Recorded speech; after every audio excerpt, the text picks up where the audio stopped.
Secrets hidden in the U.S. debt clock. You're going to be shocked at what you learn today as a silver and gold investor.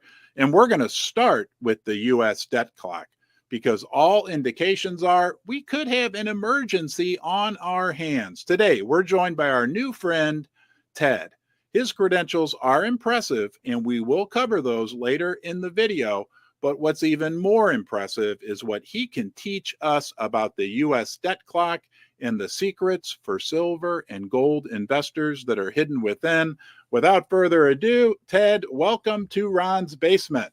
Well, thanks, Ron. Thanks for having me on. I've been following you for a couple of years now, and you always hit the airways with upbeat energy, great news each and every day in silver, and that's got to be just a little bit tiring. So been watching your efforts for so long, and we've had a group of about 17 that I've educated here on Austrian monetary economics. We're going to cover a lot today, and I think we're going to have some fun.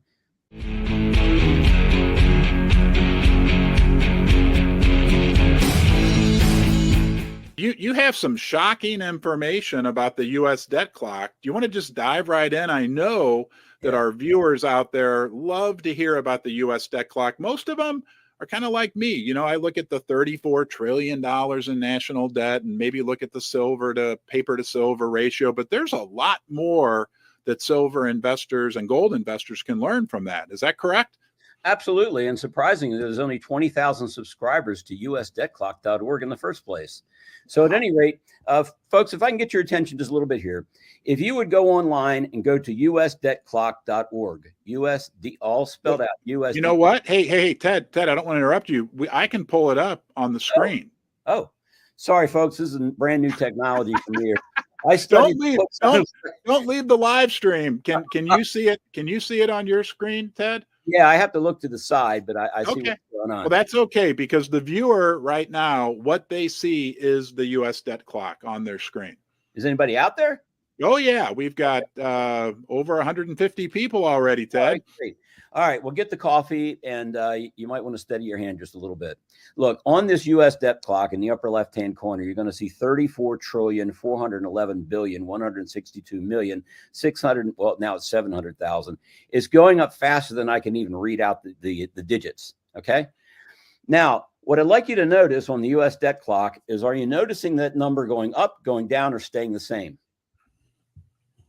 It's going up. That's right.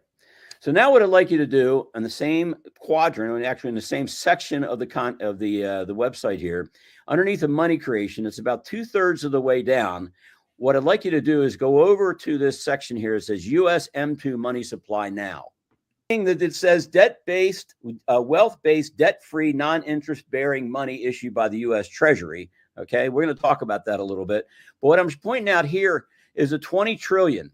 All right, think of the 20 trillion as the amount of money that's in your checking account.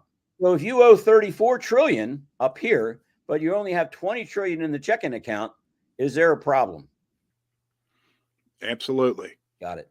So let's move to the column to the right side, where 621 trillion. This, Ron, represents all the claims against that checking account that you and I have. It might be the value of our home, the value of a portfolio. It might be a bet that you made with somebody else. The check has got to clear somewhere. How is $621,000 that is in your account, my account, and everyone that's in the United States of America, their account as well? How can that possibly be cashed with only 20 trillion in the account? Yeah, that's a fraction. The 20 trillion and the M2 money supply, like you said, that's like just basically checking accounts, cash, all that kind of added all together. Right. But what is that money? What is that number doing now? The M2 money supply, what is it doing? Is it going up, going down, or staying the same? It's going down, Ted. Well, hold it now. You just finished telling me that the U.S. debt clock, U.S. national debt was going up, and the amount of money that's in the account to pay off the debt is going down? Mm-hmm. Uh-oh. Now take a look at the currency and credit derivatives. This is anything that would have a claim against the M2 money supply. You follow me? Yes. Like, suppose you cash out $1 million portfolio and say, hey, I'm tired of dealing with digits. I want to get something physical. I want to go back to the money of our country. Okay. Mm-hmm.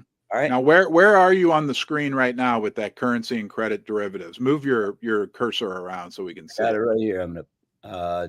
Okay. It's right next to U.S. M2 money supply now. Okay. So now, let's do this just for fun. Okay, you got a couple minutes? Let's take the 621 trillion and add to that the 34 trillion. Wouldn't that give us 655 trillion? Yes, and going up, I might add. Okay, all right. Let's just freeze that number right there. Now we got 20 trillion by which to cash those funds, right? Mm-hmm. You know, that's less than 3%. Wow. Ron. Wow. And who has been talking about the value of the dollar coming down to now it's less than 3%? Mm-hmm. Haven't I just proven that to you? Yeah. Look at this. I mean, I'm not making these numbers up. Okay. Now let's suppose that I come through with a check for $19 trillion. What does that do to the rest of you guys? Now, given the currency and credit derivatives now, that would shrink by 19 trillion. Okay. But so would the M2 money supply. Then the rest of you guys in the United States are only left with 1,844 billion. Okay. I want to say if you do want to convert some of your paper that's being infinitely created into real metals, do yourself a favor. Check out Pimbex, Pimbex, Pimbex.com, online bullion dealer. You know, it's where I get my silver. And many of the basement dwellers have joined me there, and I've had overwhelming positive response with everyone who's worked with Pimbex. If you want gold, silver, platinum, they have it all. Their prices are always the best, ultra competitive. Their selection's great, and their service is second to none. And of course, thank you to Fortuna Silver for sponsoring Ron's Basement. You can learn more about them at fortunasilver.com, and our friends at First Mining Gold. You can learn more about them at firstmininggold.com. What I'd like you to do now is on the right side of the screen. Okay. Can you see my cursor? Yep. Do you see paper to silver ratio now? Yes. You want to know what this is all about? Yes. All right. For every 1 ounce of physical silver that exists, now keep in mind, these are the numbers the government is admitting to, Ron. Okay. Mm-hmm. Mm-hmm.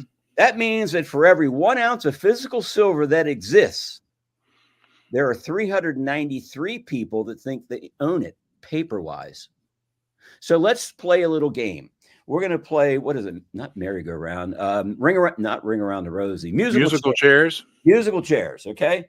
So we all have our back to what's in the center of the circle, right? Mm-hmm. Okay. And how many chairs are going to be there? 1. How many people are going to be in the outside ring that are all holding hands?